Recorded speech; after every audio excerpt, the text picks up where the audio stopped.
ನಮಸ್ಕಾರ, ನೀವು ನೋಡ್ತಿದ್ದೀರಾ ಸುಮನ್ ಟಿವಿ. ನಾನು ನಿಮ್ಮ ಶ್ರಾವಣಿ.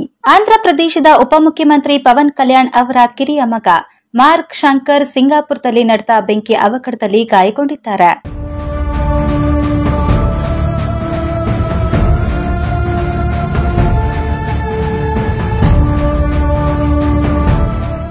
ಮಾರ್ಕ್ ಶಂಕರ್ ಓದುತ್ತಿದ್ದ ಶಾಲೆಯಲ್ಲಿ ಬೆಂಕಿ ಕಾಣಿಸಿಕೊಂಡಿದ್ದು, ಮಾರ್ಕ್ ಶಂಕರ್ ಬೆಂಕಿಯಲ್ಲಿ ಸಿಲುಕಿದ್ದಾರೆ. ಈ ವೇಳೆ ಬೆಂಕಿ ಅವಘಡದಲ್ಲಿ ಅವರ ಕೈ ಮತ್ತು ಕಾಲುಗಳಿಗೆ ಗಂಭೀರ ಗಾಯಗಳಾಗಿದ್ದು, ಶ್ವಾಸಕೋಶಕ್ಕೆ ಹೋದ ಹಿನ್ನೆಲೆ ತೀವ್ರ ಅನಾರೋಗ್ಯಕ್ಕೀಡಾಗಿದ್ದಾರೆ.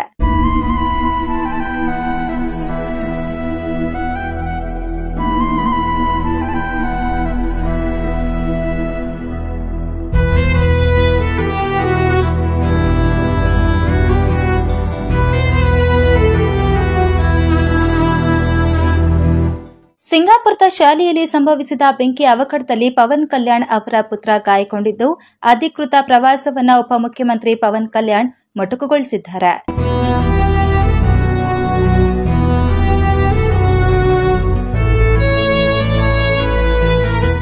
ಘಟನೆಯಲ್ಲಿ ಪವನ್ ಕಲ್ಯಾಣ್ ಅವರ ಪುತ್ರ ಮಾರ್ಕ್ ಶಂಕರ್ ಕೈ ಕಾಲುಗಳಿಗೆ ಗಂಭೀರ ಗಾಯಗಳಾಗಿದ್ದು, ಶ್ವಾಸಕೋಶಕ್ಕೆ ಹೊಗೆ ನುಗ್ಗಿ ತೀವ್ರ ಉಸಿರಾಟದ ತೊಂದರೆ ಅನುಭವಿಸುತ್ತಿದ್ದಾರೆ ಎಂದು ಮೂಲಗಳು ತಿಳಿಸಿವೆ.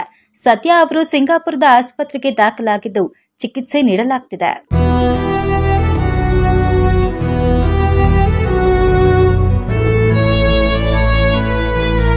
ಕಲ್ಯಾಣ್ ಅವರ ಜನಸೇನಾ ಪಕ್ಷ ಬಿಡುಗಡೆ ಮಾಡಿದ ಪ್ರಕಟಣೆಯ ಪ್ರಕಾರ 8 ವರ್ಷದ ಬಾಲಕನ ಕೈ ಮತ್ತು ಕಾಲುಗಳಿಗೆ ಗಾಯಗಳಾಗಿವೆ.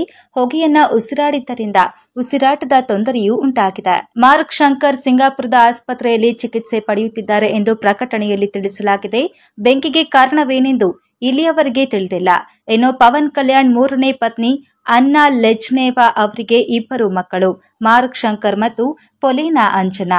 ಈ ಇಬ್ಬರೂ ಸಹ ಸಿಂಗಾಪುರದಲ್ಲಿ ನೆಲೆಸಿದ್ದಾರೆ. ಅಲ್ಲಿಯೇ ಶಾಲೆ ಕಲಿಯುತ್ತಿದ್ದಾರೆ. ಪವನ್ ಕಲ್ಯಾಣ್ ಅವರು ರಾಜಕೀಯದಲ್ಲಿ ಬ್ಯುಸಿಯಾಗಿದ್ದು, ಆಂಧ್ರ ಪ್ರದೇಶದಲ್ಲಿ ಹೆಚ್ಚು ಕಾಲ ಕಳೆಯುತ್ತಿದ್ದಾರೆ. ವಾರಕ್ಕೆ ಒಮ್ಮೆ ಸಿಂಗಾಪುರಕ್ಕೆ ಹೋಗಿ ಮಕ್ಕಳು ಕುಟುಂಬವನ್ನ ಭೇಟಿಯಾಗಿ ಬರುತ್ತಾರೆ ಎನ್ನಲಾಗ್ತಿದೆ.